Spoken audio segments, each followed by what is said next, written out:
대협 시청자 동부건설 주주 여러분들 반갑습니다. 우리 건설 관련돼서 여러분들이 알고 계셔야 되는 중요한 내용들, 이슈들 전달해 드리고 있는 멘토 의진욱입니다. 자, 동부건설 앞전 시간에도 제가 리뷰를 해드렸지만 주가가 여전히 맥을 못 쓰고 있습니다. 하지만 이 건설사들의 이슈를 안 챙겨볼 수는 없겠죠. 그래서 비록 건설사들이 지금 계속 상황이 안 좋아지고는 있지만 이 시향을 알고 있어야지 우리가 또 대비를 할 수 있는 만큼 제가 계속해서 이 건설사 이슈 내용들 좀 전달을 해드릴 테니 오늘 영상을 통해서 많은 도움이 좀 되셨으면 좋겠습니다. 그래서 오늘 건설 관련되는 좀 여러 가지 이슈들 함께 얘기를 해보도록 하겠고요. 이제 오늘 주로 해볼 얘기들은 이 금리가 지금 현재 인하가 예고되어 있죠. 그리고 또 이 미분양 관련된 얘기도 또 있습니다. 그래서 이런 부분들 전체적으로 알아보는 시간 가져보도록 하겠습니다. 자, 첫 번째 뉴스입니다. 자, 정부 통계보다 미분양 주택이 더 많아 정책 효과 적을 수도라는 제목의 뉴스가 나왔습니다. 자, 최근에 이 미분양 주택이 굉장히 건설 경기에 악영향을 미치고 있고 또 골칫거리 중에 하나가 되고 있죠. 그래서 일단은 내용을 보게 되면 전국 미분양 주택이 정부가 발표한 수치보다 훨씬 더 많을 수 있다라는 분석이 나왔다라고 합니다. 자, 이거는 근데 어떻게 보면 당연한 결과예요. 왜 그러냐면 일단 건설사들은 기본적으로 이 정부에게 미분양 주택 관련된 것을 보고를 하긴 하는데 이게 원래 의무사항이 아닙니다. 그리고 이거를 보고를 한다고 한들 정부는 이 부분을 구체적으로 그러니까 확인 조사를 하지 않아요. 이게 정말 미분양 주택 수가 맞는지 직접 현장에 뛰어나가서 할 인력도 없고 예산도 없고 그렇기 때문에 그냥 건설사가 주는 지표를 그대로 가지고 와서 적용을 해서 좀 지표를 발표하기 때문에 어떻게 보면 건설사가 맘먹고 그냥 우리 미분양 이 정도밖에 안 나왔어 이렇게 하면 그냥 그대로 가는 거예요. 그렇다 보니까 정부가 발표한 수치보다 더 많을 수 있다라는 분석이 나오게 됐다라고 보시면 좋을 것 같고, 일반적으로 이 건설사들은 기존의 미분양이 만약에 50% 났다라고 하면 이 50%다 났다라고 발표하지 않아요.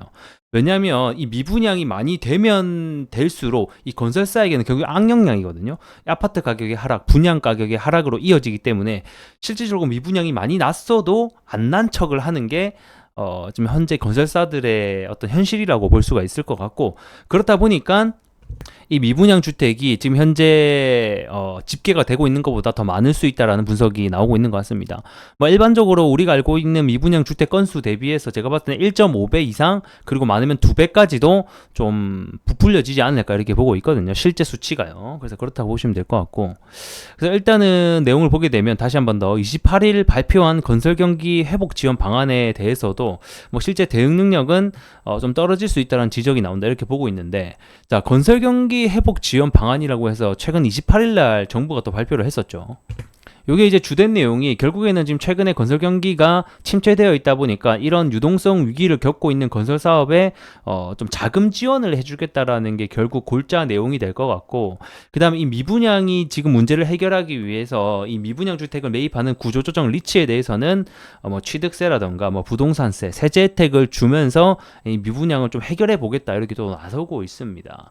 그리고 또 이제 문제가 되고 있는 것 중에 하나가 이 공공 부분에 대한 또 이 유찰 부분이죠. 그러니까 이 공공사업을 계속해서 건설사들이 가져가 주면서 또 진행을 해야 되는데 건설사 입장에서는 이 공공 부분에 대한 사업을 안 가져가고 있어요. 왜 그러냐라고 보게 되면 결국에 남는 게 없으니까 그런 거예요. 이거를 수주를 갖고 와도 남는 게 있어야 이 건설사들도 진행을 할지 말지를 할 건데, 갖고 와도 사실상 거의 적자에 가까운 부분을 보이다 보니까 좀 이런 유찰이 계속해서 나오고 있습니다. 그래서 이런 유찰 공사에 대한 수의 계약을 통해서 4조 정도 또 투입을 한다라고 하거든요. 그래서 이런 공사에 대한 정상화를 할 계획을 가지고 있다. 이런 부분들이 전반적으로 회복 지원 방안에 대한 얘기입니다. 근데 저는 좀 그렇게 생각을 해요. 이게 회복 지원 방안 좋긴 합니다. 하지만 이게 일단 발등에 떨어진 불을 해결하는 게 단기적으로 해결하는 방법밖에 안 될 것 같고, 결국에는 이 본질을 해결을 해야지 이 부동산 가격 그리고 건설사들이 살아나거든요. 그런 본질이 결국에는 지금 제일 중요한 건 그 금리가 될 것 같습니다.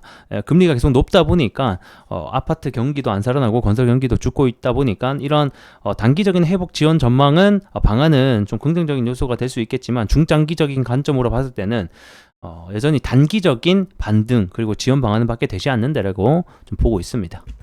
자, 그리고 안 좋은 뉴스 하나 봤으니까 또 괜찮은 뉴스 하나 봐야겠죠. 자, 중국 경제가 경기 확장 국면에 뭐 들어갔다 뭐 이런 소식이 있습니다. 아무래도 또 건설하게 되면 이 중국 경기랑 또 밀접한 관계가 있고 이 중국 경기가 또 확장 그리고 건설 경기가 살아남에 따라서 우리나라까지 영향을 받을 수 있다 보니까 이런 중국 경제 경기도 굉장히 중요하겠죠. 자, 일단은 보게 되면 이 PMI 지수라고 해서 구매 관리자 지수가 있습니다. 지금 현재 이게 6개월 만에 기준점 50을 기준으로 보고 있는데 이게 현재 50을 넘어섰다라는 소식입니다. 그래서 이게 50이 넘게 되면 뭐 경기 확장 국면이라고 보여지고 있는데 일단 중요한 것은 뭐냐면 자, 여기 이제 그래프를 보게 되면 기존에 계속해서 40, 50미터를 하회하고 있죠. 그러다 이번에 3월 달에 다시 좀 더 올라오게 됐는데 일단은 이 중국이 경기 부양책을 위해서 돈을 많이 지금 풀고 있는 상황이 있죠. 그래서 그에 대한 효과가 좀 단기적으로 나타나고 있는 게 아닌가 이렇게 보고 있습니다. 하지만 이 부분이 여기서 중요한 거는 단기적으로 올라와 주는 게 중요한 게 아니라 좀 지속적으로 50 상회를 해주는 게 중요하겠다. 자, 앞전 23년도 9월 달에도 잠깐 올라왔던 적이 있었어요. 그리고 나서 빠졌죠. 그래서 우리가 중요한 거는 이번 3월 달에는 좀 어느 정도 올라왔지만 4월 달에도 이게 50 위로 상회를 계속해서 해줄 수 있는지 여부가 좀 중요한 포인트이자 관건이 될 것 같습니다. 자, 그리고 마지막 뉴스입니다.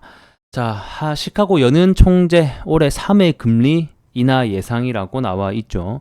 자, 결국에는 건설사에게 가장 중요한 것은 금리가 될 것 같고 이 금리가 언제 인하하냐에 따라서 이 건설사의 시황도 변동이 될 예정이기 때문에 우리가 기초적으로 추적해 봐야 될 것은 결국 금리가 될 것 같습니다. 물론 금리 인하가 되려면 뭐 물가 상승률이라든지 유가가 어느 정도 잡혀야 되는 부분들이 있습니다. 그래서 일단은 물가 상승률이 그래도 좀 잡혀주고 있는 모습을 보여주고 있죠. 그리고 또 올해 24년도 하반기에 이 미국 대선이 같이 엮여 있기 때문에 이 표심을 생각을 한다라고 하면 제가 봤을 때는 뭐 3회까지는 아니더라도 최소 1회, 2회 정도는 하지 않을까 좀 이렇게 예상이 되고 있어요. 그래서 올해 하반기에 금리 인하가 예정되어 있고 예고되어 있는 만큼 금리 인하가 진행이 된다라고 하면 다시 한 번 더 건설 경기, 아파트 매매 거래량이라든지 채권 건수가 올라올 수 있으니까 우리가 좀 주목해야 되는 부분은 이 부분이 아닐까 싶습니다. 그래서 일단은 우리 건설사들이 24년도 상반기까지는 좀 계속해서 어려울 것으로 보여지고 있고 이 금리 인하가 예정되어 있는 하반기부터 조금씩 하락했던 부분을 조금 조정을 이제 그만두고 좀 상승 그리고 회복해주는 단계가 오지 않을까 이렇게 좀 생각이 들고 있습니다.